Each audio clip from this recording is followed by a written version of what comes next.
buenas tardes a todos ustedes. Yo soy Sandra Uribe, coordinadora de logística de Argos Cursa. Y bueno, el día de hoy vamos a dar inicio con el curso Optimización Fiscal de Recursos Humanos, Esquemas de Remuneración Alternativos. Está aquí el doctor Jaime Flores Sandoval. Y bueno, bienvenido, doctor. Me voy a permitir leer un breve currículum para quien no lo conozca. Es doctor en Ciencias de lo Fiscal por el Instituto de Especialización para Ejecutivos. Es contador público y licenciado en Derecho por la Universidad ISEC. Es maestro en Impuestos por el Instituto de Especialización para Ejecutivos. Es director general de Cadem Consultores y es consultor en iniciativa privada y del sector público. Yo los dejo con el doctor y nuevamente, a nombre de todo el equipo de Argos Cursa, les doy la más cordial bienvenida. Adelante, doctor. Muchas gracias, Sandra. Bien, buenas tardes a todos. Vamos a comenzar. Vamos a platicar el día de hoy de optimización fiscal, una forma distinta de ver, no distinta quizá, pero es una combinación distinta, eso sí trataremos de que lo sea, de remunerar al recurso humano.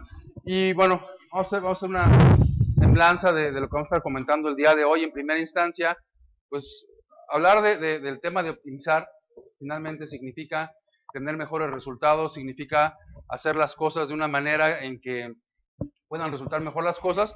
Y finalmente, cuando hablamos del recurso humano, bueno, pues yo creo que una de las partes importantes del recurso humano es cómo lo remuneramos, porque en la medida que el recurso humano esté debidamente remunerado, tendremos un mejor rendimiento respecto de él y mejores resultados dentro de la empresa. Entonces, básicamente, la optimización que proponemos el día de hoy está orientada a hacer mejoras en términos de las formas de hacerle llegar el dinero al recurso humano, cómo va a llegar este dinero a su bolsa, de qué otras formas podemos hacerle partícipe al trabajador de ciertos esquemas de remuneración. Y en ese sentido tenemos que comenzar con esta reflexión. Lo hacemos normalmente así en esta plática. Hay dos cuestiones incompatibles, creo que son incompatibles, digo, salvo que ustedes consideren otra cosa, en una empresa. Por un lado, cuando hablamos del trabajador, ¿qué es lo que busca el trabajador respecto de su remuneración? Ustedes que trabajan en una empresa, que son parte de una empresa, que a veces son los que tienen que pagar, ¿qué es lo que busca un trabajador preponderantemente respecto de su remuneración? ¿Qué querrá el trabajador? ¿Mande? Ganar mucho y trabajar poco, ¿no? Pero preponderantemente, pues siempre quiere ganar más, ¿no? Quiere ganar más, quiere tener más dinero en la bolsa. Y bueno, pues eso es una necesidad que tiene el ser humano, ¿no? De tener más satisfactores, de tener mejores condiciones de vida, y bueno, pues eso normalmente lo logra con más dinero en la bolsa. ¿Y el patrón qué quiere? El patrón quiere pagar menos, ¿no? Entonces, ¿cómo le hacemos para que el patrón tenga una menor erogación, por un lado, y el trabajador a su vez tenga más dinero en la bolsa? Pues suena de cierta forma difícil que podamos empatar estas dos necesidades, la del patrón y la del trabajador. Entonces, cuando hablamos de los costos que tiene el patrón respecto del trabajador, pues el trabajador considera nada más lo que le llega a la bolsa, no considera ningún otro elemento, y sin embargo el patrón tiene que hacer un recuento de múltiples necesidades que debe cubrir. En primera instancia, el concepto salarial, evidentemente, esta parte del salario, que es lo que tiene que pagarle el patrón al trabajador y que va a llegar líquido a su bolsa, pero además el patrón tiene una serie de costos adicionales. Si empezamos a hablar, por ejemplo, de los costos de nómina, pues uno de los principales va a ser la seguridad social. ¿Cuánto se paga de seguridad social por un trabajador? ¿Cuánto normalmente en términos porcentuales estamos pagando por un trabajador en términos de nómina? ¿Cuánto nos cuesta la seguridad social? ¿Mandé? El 10%, bueno. ¿Mandé? Entre el 10 y 15, ¿es más o menos eso, los 10 y 15? 20, o sea, depende de varios factores, ¿no? Del nivel de riesgo, depende, además del salario del trabajador, porque cuando vemos la composición de las cuotas obrero-patronales que se le pagan, que pagan los trabajadores, los patrones, hay una parte importante, y es la primera reflexión que haríamos, hay una parte importante que es lo que se paga por concepto de enfermedades y maternidad. ¿Qué paga un patrón por concepto de enfermedades y maternidad? ¿Qué distintos conceptos paga? Nosotros hacemos el SUA, calculamos todo, pero adentro de eso, ¿qué va? Adentro de esa parte de enfermedades y maternidad, ¿qué estamos pagando? Le damos al patrón, al seguro social, para que haga ¿qué? Básicamente tres conceptos. Le damos para prestaciones en dinero, le damos para prestaciones en especie y le damos para una reserva de pensionados. ¿Qué hace el Seguro Social con las prestaciones en dinero? O el dinero que le damos, ¿a qué lo destina? Porque finalmente tiene como apartados o cajoncitos donde va destinando el dinero a ciertos conceptos. ¿Qué hace con el dinero que le damos para prestaciones en dinero? ¿Qué cubre en el ramo de enfermedades y maternidad? ¿Una idea que tengan? ¿Alguna idea que...? ¿Mandé? Por ejemplo, las incapacidades, ¿no? El Seguro Social cubre incapacidades con ese dinero de prestaciones en dinero. Prestaciones en especie, pues aquí evidentemente lo que está pagando el Seguro Social son medicinas, gastos hospitalarios y todo aquel concepto que envuelve a ese concepto de enfermedades y maternidad, y una reserva de pensionados, porque a veces derivado de la enfermedad, pues también tiene que pagar algunas pensiones y bueno, ese dinero lo tiene ahí destinado. Eso por la parte de lo que el Seguro Social gasta. Por la parte de cómo se integra o cómo se calcula el concepto, no sé si alguna vez se han puesto a analizar cómo está integrado este concepto. ¿Sí saben cómo se paga esa parte de, por ejemplo, la parte de prestaciones en especie, cómo se paga? ¿O cómo se paga todo lo que es enfermedades y maternidad? Resulta que de todos los trabajadores que tenga el patrón, absolutamente de todos, no importa si gana 1,000 pesos o 5,000 o 10,000 o 20,000 pesos lo que gane, hay una parte de enfermedades y maternidad que se llama cuota fija. No sé si se han metido alguna vez al cálculo, hay una cuota fija. Entonces, ¿cómo se paga esa cuota fija? Pues respecto de un salario mínimo, se paga el 20.40%. Entonces, si tú ganas 2,000 pesos o ganas 5,000, tú tienes que pagar el 20.40% de esa, por concepto de esa cuota fija. Entonces, proporcionalmente, ¿qué trabajador me sale más caro? ¿El que gana más o el que gana menos? Porque además es una de las partes más importantes en los trabajadores de menos salario. ¿Qué trabajador paga más? Paga más el que tiene un salario que es menor.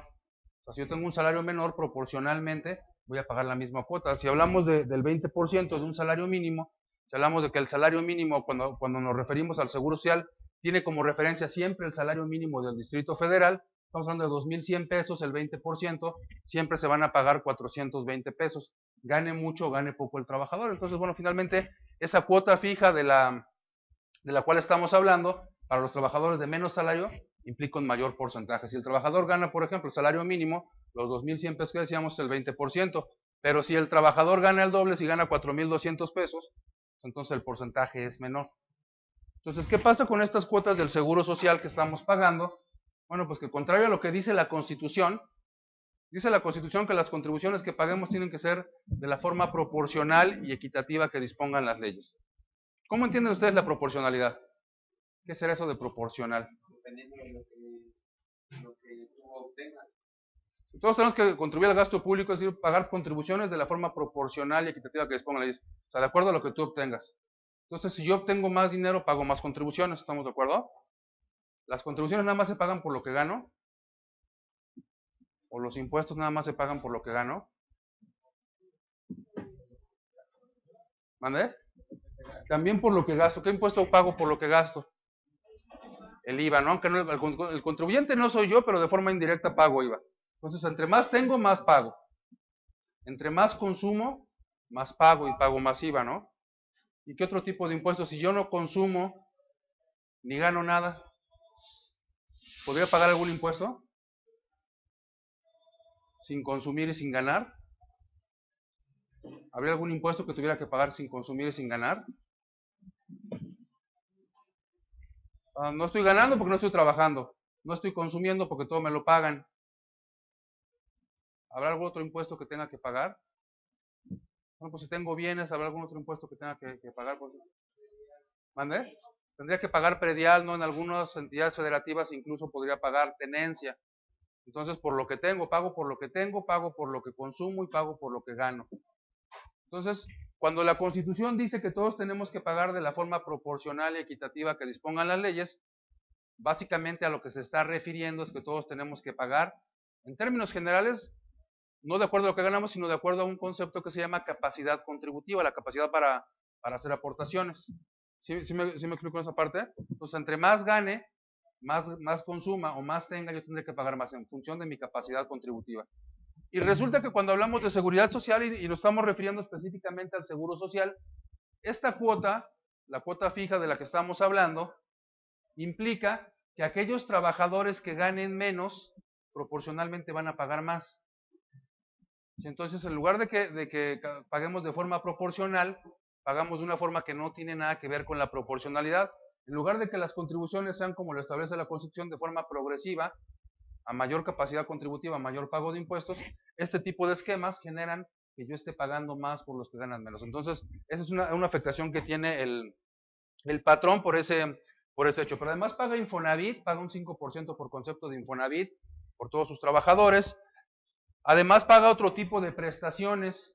¿Cómo qué prestaciones? Bueno, pues es que aquí las prestaciones varían porque finalmente la prestación es un concepto que no está obligado a otorgar el patrón y que finalmente en algunas ocasiones llega a otorgar a sus trabajadores. ¿Y por qué le pagamos prestaciones a nuestros trabajadores?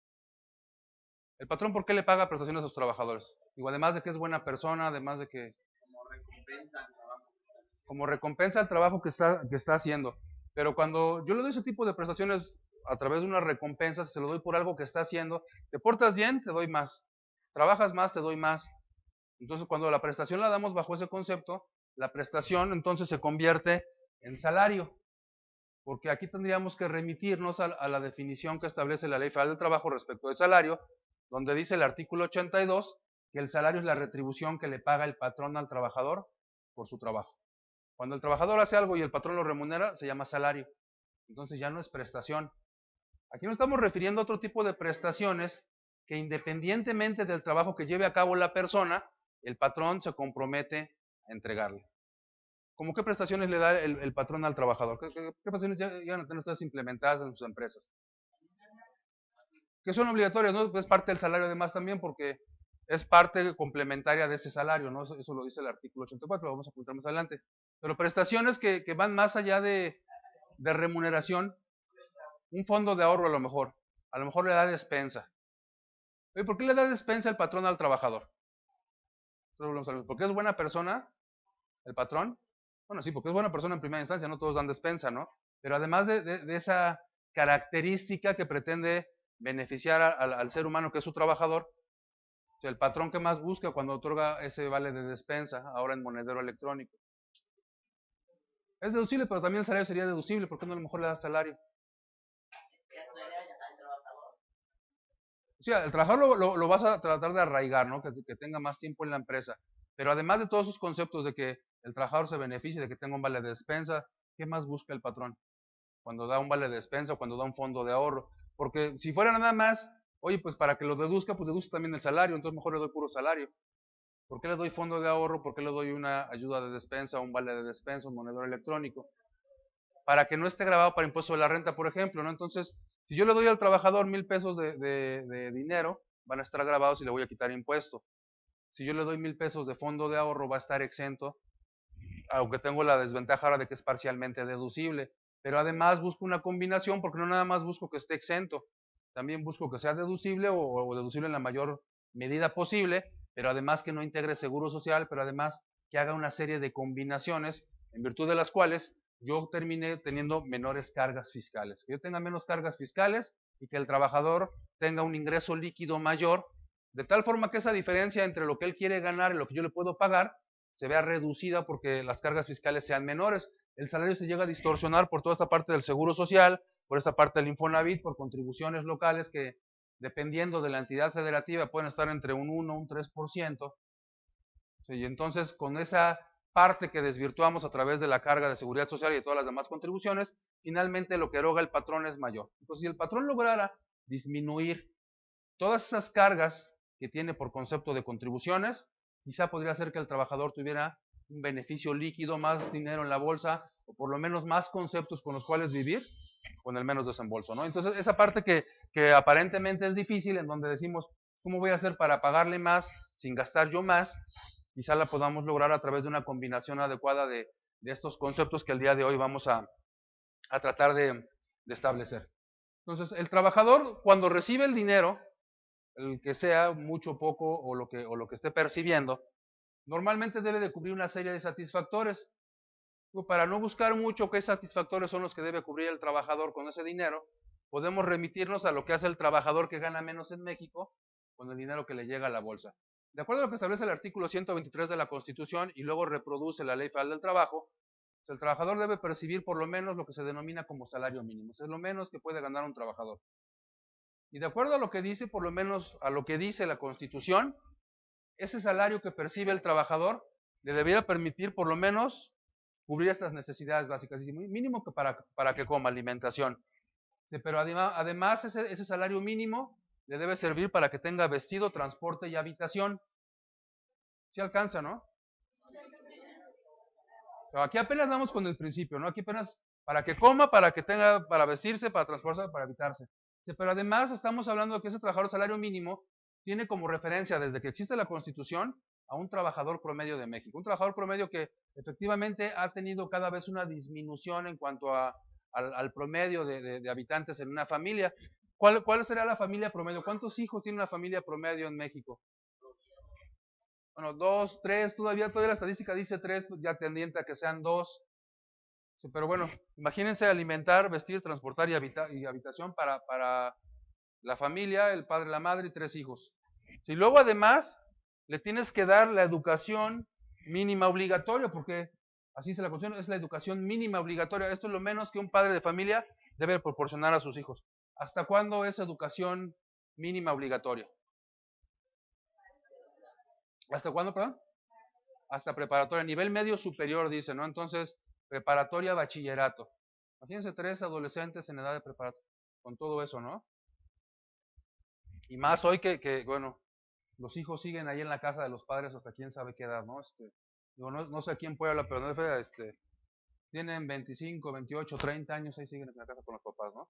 Entonces, bueno, y le tiene que seguir alcanzando por eso. Pero además, tiene que haber una cantidad destinada al esparcimiento.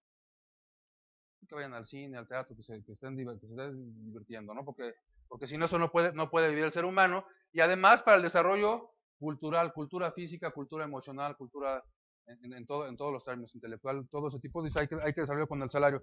Entonces, para eso debe alcanzar el salario.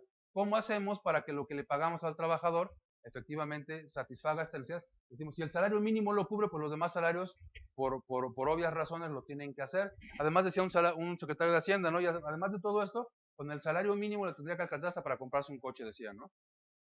¿Y cómo le va a hacer, no? Pero bueno, eso decía el secretario de Hacienda. Entonces, son incompatibles de origen las necesidades del patrón y las del trabajador. Aparentemente, bueno, así lo podemos plantear. Y entonces llegamos a esta reflexión que de aquí vamos a partir para empezar a analizar los conceptos de carácter fiscal, en virtud de las cuales podríamos remunerar al trabajador. Tendríamos que cambiar muchas ideologías, efectivamente, pero bueno, creo que hay cosas que se pueden hacer, hay cosas que pueden abatir los costos fiscales y podríamos empezar a pensar en ellos. ¿A alguien de ustedes le gusta pagar impuestos? ¿Alguien viene contento por pagar impuestos, porque le retengan, porque como patrón tenga que estar pagando cargas sociales? ¿A alguno de ustedes le gusta? A nadie. ¿Por qué? Porque no son buenos ciudadanos entonces. O sea, no les gusta pagar contribuciones. Partimos con esta reflexión. A veces aquí en Argo nosotros nos toca estar los miércoles, platicamos un poco de derecho fiscal comparado. Eso nos ha llevado a estudiar algunos países, algunas cargas tributarias en otros países. Y bueno, no sé si ustedes por ahí han leído en algún lado, esta estadística está cambiando constantemente, pero las últimas estadísticas nos dicen quiénes son los países que más impuestos pagan. ¿Cuál creen ustedes que sea el país que más impuestos paga? ¿Mandé? Dinamarca. Dinamarca, Suecia era el país que más impuestos pagaba hasta hace 5 años, han tenido por ahí algunos cambios, pero efectivamente los daneses hoy día es el país que más impuestos paga. ¿Qué carga fiscal tienen? Pues se dice que tienen hasta un 55% algunos ciudadanos de carga fiscal en ese país. Y luego otra estadística que también ya combinada nos va a sonar un poco razonable. Si yo les preguntara cuál creen que es el país donde vive la gente más feliz del mundo, hace tiempo era Costa Rica. Pero ¿saben cuál es el país que hoy día, donde estadísticamente se dice vive la gente más feliz del mundo? Resulta que también dicen que Dinamarca. Resulta que también dicen que Dinamarca. Y a lo mejor pensarían los contadores, dice, bueno, pues es que ahí tienen danesas, ¿no? Entonces, pues, sí, no es nada más por eso, solo donde vive la gente más feliz del mundo. ¿Cómo puede vivir la gente más feliz del mundo en un país que paga más impuestos en el mundo? Porque ve reflejados sus impuestos, precisamente. Porque resulta que de lo que ellos pagan, ese 55%, tienen un servicio de salud, ¿no? Que evidentemente no tenemos en México. ¿Qué tal les va a ustedes con el seguro social? No sé si sea nacional el problema, pero creo que lo que hemos oído no en todos los casos les va muy bien. Seguridad, ¿sí conocen ese término, seguridad? Bueno, seguridad, educación, ¿cómo nos va con los maestros? ¿Cómo nos va con las escuelas? ¿Cómo nos va con los medios de comunicación, con las vías de transporte, carreteras? Lo que vi que entrando en Puebla estamos igual que en el DF, ¿no? Está igual para salir que para entrar aquí. Está todo destrozado, ¿no? Y no acaban nunca, ¿no? Y hacen una carretera nueva y luego ya no sirve. Entonces imagínense que en ese país tienen esquemas de seguridad social impresionantes donde se pueden enfermar de lo que sea, ellos tienen cubierta la seguridad social, tienen cubierta la seguridad, bueno, aparte no sé cómo le hagan porque con toda la policía que tenemos nosotros comparada con la que tienen ellos proporcionalmente, es como para que no tuvieran seguridad. ¿Por qué no hay inseguridad allá? ¿Por qué no andan robando en todas las calles como aquí? ¿Sí? Y luego la educación de los hijos, bueno, pues la educación la tienen asegurada no a nivel medio superior, sino hasta incluso después de licenciaturas, después de posgrados, tienen toda la educación que necesitan, medios de transporte en muchos de los casos sin costo. Entonces, ¿qué es lo que ellos quieren? Muchos de esos países incluso dicen, oye, es que ¿por qué no aumentamos los impuestos? Y ahora se me ocurre el alcohol, al tabaco. Entonces buscan más esquemas de gravamen. ¿Por qué? Porque necesitan más impuestos, porque necesitan vivir mejor. Pero allá lo ven reflejado, ¿estamos de acuerdo? Entonces, es una diferencia básica. Entonces, en función de esa equivalencia que yo hoy hago con Dinamarca, donde la gente que paga más impuestos es la que vive más feliz, es que vamos a partir con este análisis de los esquemas de remuneración para el recurso humano, en donde buscaremos alternativas distintas, donde vamos a tratar de escuchar sus opiniones también y ver si creen que esto sea posible implementarlo en sus esquemas de remuneración en las empresas. Entonces vamos a comenzar con el análisis del impuesto que normalmente resulta más gravoso, la contribución que es más gravosa, no para el patrón, pero sí para el trabajador y por consecuencia para el patrón, porque finalmente el trabajador no sabe si le retienes mucho, si le retienes poco, el trabajador nada más sabe el dinero que tiene en la bolsa. Eso es lo que le importa al trabajador. ¿Cuánto tengo en la bolsa? ¿Cuánto tengo para gastar? ¿Cuánto tengo para pagar? Entonces, el impuesto más importante que paga el trabajador está en el impuesto sobre la renta, decíamos. Aquí en particular entonces tendríamos que remitirnos al título cuarto de la ley del impuesto sobre la renta. Título cuarto que comienza en este artículo 90. Y aquí hacer una referencia. Los primeros 4 artículos del artículo 90, pues a veces ni los estudiamos ni los vemos. ¿Por qué? Porque dicen, bueno, pues estos están fuera de todo el capitulado de la ley del impuesto sobre la renta.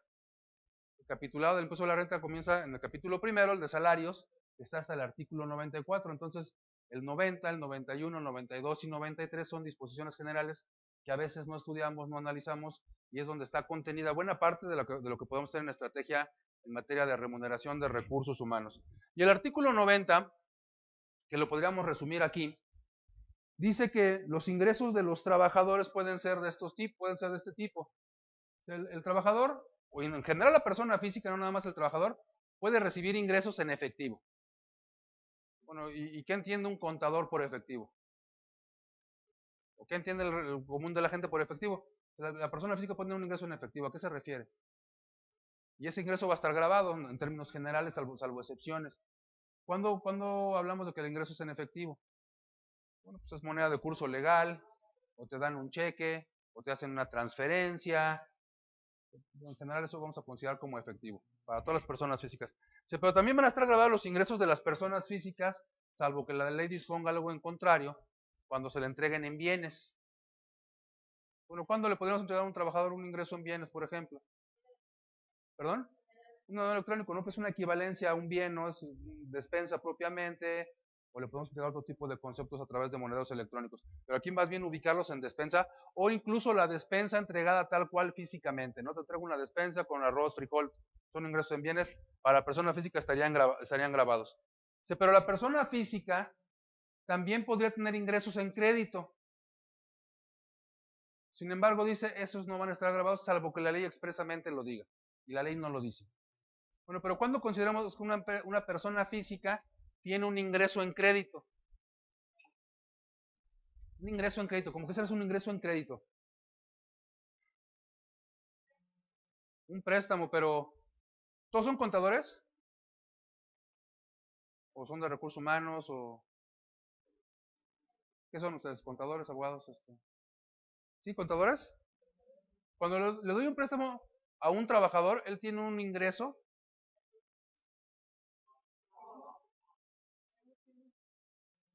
A ver, los contadores. ¿Mandé? ¿Qué tiene? ¿Qué tiene entonces? Entonces, ¿qué es? Bueno, los contadores, ¿cómo le dirían a eso?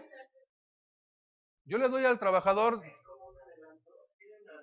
yo le doy al trabajador, efectivamente, ¿cómo le diría un contador? Yo le doy al trabajador dinero prestado, tiene una deuda, tiene un pasivo, no tiene un ingreso, ¿estamos de acuerdo? Entonces, ¿cuál es un ingreso en crédito? Porque además esta referencia también la encontramos en la ley del impuesto a la renta, pero en el título segundo, cuando hablamos de personas morales, donde dice que las personas morales pueden tener ingresos, y ellas sí las van a acumular, pueden tener ingresos en efectivo, en bienes, en servicio, en crédito, de cualquier otro tipo, igual que para las personas físicas.